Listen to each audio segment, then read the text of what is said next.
Топ 5 комментарийға мен бүгін жауап беретін боламын. Менің хит болған өтті сұйылту жолдарының түсіндірмесін 27 минутта деп аталатын видео бар. Сол видеоның астында менде ең көп комментарий 194 комментарий жиналып қапты. Соның ішіндегі көзіме түскен 5 қызықты комментарийларға жауап беретін боламын. Менімен болыңыздар. Саламатсыздар ма, сіздермен бірге Гүлайым Карашашева, гастроэнтеролог, гепатолог маманы. Осы бүгінгі видео сіздерге информационды, яғни ақпаратты емес, ал қызықты болсын деген немен, үмітпен сіздерге сіздердің комментарийларыңызға жауап беруге жөн көрдім. Ал кеттік. Мына көріп тұрғандай осы видеоның астындағы комментарийлардың ішінен таңдап мен сұрақтарға жауап беремін. Мысалы, Бибі Ажар деген оқырманымыз өтімді алдырғам, енді жақсы болу үшін қалай салауатты өмір салтын қалай ұстауға болады деп комментарий жазыпты. Өтті алып тастаған кейін бізде физиология өзгереді, яғни бауырда түзілетін өт енді өт қапшығына бармай, өт қапшығы жоқ қой, тікелей 12 шекке құятын болады. Ал нормада өт қапшығы бар адамдарда түзілген өттің мысалы бір бөлігі өт қапшығына депо ретінде барады, және қалғаны шекке барады. Ал өттің алып тастаған адамдарда ол бағана айтқандай сонда өзгеріске ұшырады. Енді біз білеміз өттің ең басты мақсаты біреу ғана өзі. Ол майды ыдырату, яғни тағамның құрамындағы майды ыдыратып, кішкентай бөлшектерге дейін бөлу. Одан кейін екінші жанама әсері ол ұйқы безді ояту. Ұйқы бездің соктары бар бізде, сол 3 макронутриенттерді, яғни майларды, белокты, көмірсуды уже ыдырап келген сол бөлшектерге әсер етеді де, оларды полностью ең кішкентай мономерлерге дейін ыдырап тастап шекке, яғни сіңу үшін дайындайды. Ал егер өт дұрыс бөлінбесе, ұйқы бездің соғы да бөлінбейді дұрыс. Сондықтан өтті қойыланған приступтары, тастары бар науқастарда көбінесе панкреатитте қоса жүреді. Ал енді сіздің комментарийіңізге қайтадан келейік, яғни өтті алып тастағаннан кейін 2 апта адаптация жүреді ағзада. Яғни сол 2 аптада сіз 5-6 рет тамақ ішесіз. Частое дробное питание дейді, кішкене аздап, бірақ жиі тамақ жейсіз. Одан кейін 5-6 рет тамақ ішкеннен кейін 2 апта бойы, 3-ші аптада уже потихоньку, мысалы 6 рет тамақ ішсеңіз, 2 апта бойы 5-ке көшесіз. 5 реттен кейін сосын 4 рет. Әр 2 апта сайын, немесе 1 апта сайын, яғни өзіңіздің самочувствиеңізге қарайсыз. Сөйтіп азайтып отырасыз. Оптимальный сол 4 рет тамақ ішу, 3 рет тамақ ішу. Енді сіздің ағзаңыз қалай оған жауап береді, яғни сіз оны шыдай аласыз, шыдай алмайсыз, жүрек айну пайда бола ма, болмай ма, бауыр астындағы ауырсыну пайда бола ма, жоқ па, соған байланысты.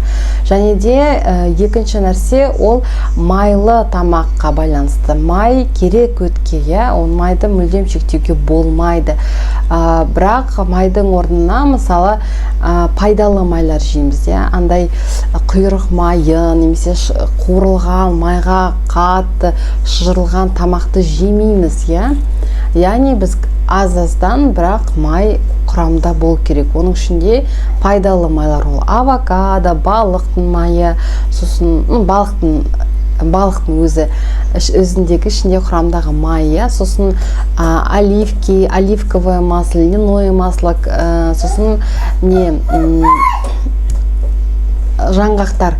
Солардың құрамдағы майлар өте пайдалы, соны жеген абзал. Ал енді саламатсыз ба? Мен жақында ФГДС түскен түскенмін, маған өтіңіз асқазанға құйылып тұр деді, соны түсіндіріп емін айтсаңыз рахмет дейді Хиуаз Утенбаевна. Қараңыздар, мен сізге былай түсіндірейін, сіз түсіндіріңіз деп айтыпсыз. Көріп отырғандай, мына жерде бізде ауыз қуысы орналасқан, одан кейін өңештен кейін түскен тамақ асқазанға өтеді. Асқазаннан кейін 12 ішек өтеді. 12 ішекті оған бізде бір үлкен проток қойылады. Ол проток 2 өзектен құйылады. Сол 2 өзектің бірі ол өт болса, екінші өт қуысынан өт құйылады. Және екінші ол ұйқы безден, яғни ұйқы бездің протогы панкреатикалық сокты шығарады. Сізде, мысалы, егер өт асқазанға баратын болса, значит, асқазан мен 12 ішектің арасындағы клапан дұрыс істемейді. Яғни клапан деп айтамыз, негізі істемейді, жұмыс істемейді. Яғни сізде бұл клапан деп айтқанда, клапан бізде ол сфинктер, бұлшық ет қой. Бұлшық ет бізде жиырылады және де босаңсиды, жиырылған кезде ол циркуляторлы орналасқан, бұлшық ет жиырылғанда ол жабылады пространство, ал ашылғанда, яғни босаңсығанда ол ашылады, тамақ өтеді, сосын тамақ өткеннен кейін ол жабылу керек. Ал сізде ол жартылай ашық болуы мүмкін, немесе мүлдем толық ашық болуы мүмкін. Және де 12 ішекке, мына көріп тұрғандай 12 ішекке құйылған өт, егер клапаныңыз ашық болса, босаңсып тұрса, бұл бұлшық ет, ол әрі қарай оңай түрде жоғарыға қарай көтеріледі. Рефлюкс деп оны атайды. Ол қандай жағдайда болуы мүмкін?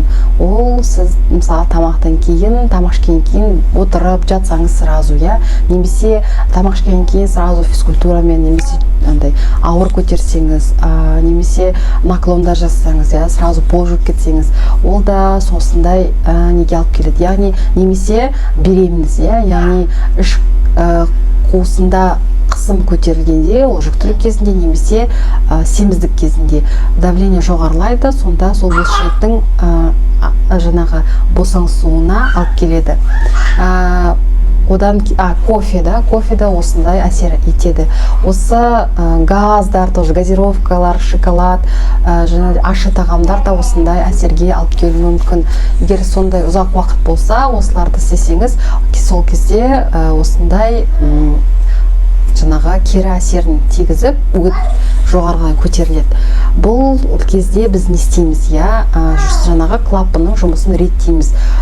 Клапанның жұмысын реттеу біз дәрі арқылы реттейміз, 1 ай ішеміз. Мысалы, итопропиобромид, мен сіздерге дәрінің атын айта алмаймын, торговое название. Осы дәрілерді сіз ішкенде 1 ай бойы ол сізге реттеп береді, бірақ сіз сол реттеген нәрсені қайтадан бұзбау керексіз. Яғни ол уақытша ғана эффект береді, сізге көмектеседі. Сол 1 ай ішінде сіз режимді қалыптастыру керексіз. Яғни жаңағы айтқан нәрселерді істемеу керексіз. Кофе ішпеу керексіз, газировка ішпеу керексіз, шоколад ішемеу керексіз, наклон жасамау керексіз бірден, физкультура жасамау керексіз бірден, тамақ ішкеннен кейін бірден жатпау керексіз деген сияқты, қатты қысатын кассет, резинка кимеу керексіз деген сияқты, семіздік болса, семіздіктен айырылуға тырысу керек, және де ал жүктілік болса, енді оған ештеңе істей алмайсыз, оны күтесіз. Одан кейін келесі жүктілікке дейін сіз өзіңіздің қалпына келтіретін уақытыңыз сол кезде болады. Енді сіздің комментарийіңізге жауап берді деп ойлаймын. Енді 3-ші комментарийға көштік. Келесі комментарий Әділбек Мекеев: өт толып қойыланы қисайғанда қандай еміңіз бар дейді. Сіз берген комментарийдің үстіндегі видеода өтті сұйылтуға арналған жалпы диета жайлы және де режим туралы айтылған, өт қисаюы, негізі өт қисайғанда ешқандай ем қажет емес. Неге десеңіз, ол өттің жұмысына, оның функциясына ешқандай әсерін тигізбейді. Сондықтан оны емдеудің, оның туралы ойлаудың қажеті жоқ. Келесі комментарий: көп сөйлейді екенсіз және сөздеріңізді жиі қайталайды екенсіз, асықпай отырып тыңдаған адамға пайдасы тиеді деп ойлаймын, шындала беріңіз, дейді Free Fire деген оқырман. Бұл негізі тікелей эфирден алынған видео, жүктеп алдым Инстаграмнан, тікелей эфирдің досын ютубқа салдым. Ол менің алғашқы видеолардың бірі. Әрине, ол рахмет комментарийіңізға. Вроде бы обидели, но не обидели. Негізі андайда көп сөйлеймін, рас, бір ойымды жеткізу үшін көп сөзді пайдаланамын, қайталаймын, ол менің минусым. Шынымен де осылай қайта-қайта видео түсіргеннен пайдасы бар деп ойлаймын. Өйткені шыңдала түстім, әлі де идеальный видеоға әлде де уақыт керек, опыт керек деген сияқты. Сондықтан комментарийіңіз үшін рахмет. Сол сияқты сіз айтқан сияқты комментарий өте көп болды негізі. Сондықтан сіздер дұрыс айтасыздар деп ойлаймын. Сондықтан ренжімеймін. Енді бесінші деймін комментарий. Алдында мысалы тас туралы сұрақтар бар, запор туралы сұрақтар бар екен осы видеоның астында. Ол комментарийларға мен айтарым, менде іш қатуға арналған видео бар, мына жерге подсказка ретінде, мына жерге подсказка ретінде қоям. Одан кейін тас бар адамдарға ерту жолдары, алып тастау жолдары туралы тоже подсказка қалдырам, мына жерде. Енді бір кісі айтады: Парахат Шоренбаев, наоборот, бір мезгіл тамақ жесең, организм шаршамай, ас ішектер таза жүреді, 3 мезгіл тамақ жесең, неше түрлі ауруды оятып жібереді, дейді. Басынан өтіп жатыр, менің айтарым бір мезгіл тамақ жеген дұрыс, дейді. Әрине, ол сіздің өзіңіз жеке ойыңыз, ал менің айтылған нәрселер ол біздің халықаралық деңгейде жасалған халықаралық документ бар. Сол документте айтылған ең жақсысы ол 3 рет тамақтану өті қойылған адамда. Өйткені өттің мақсаты біз келіп түскен тамақтың құрамындағы майды ыдырату, сондықтан ол өте маңызды.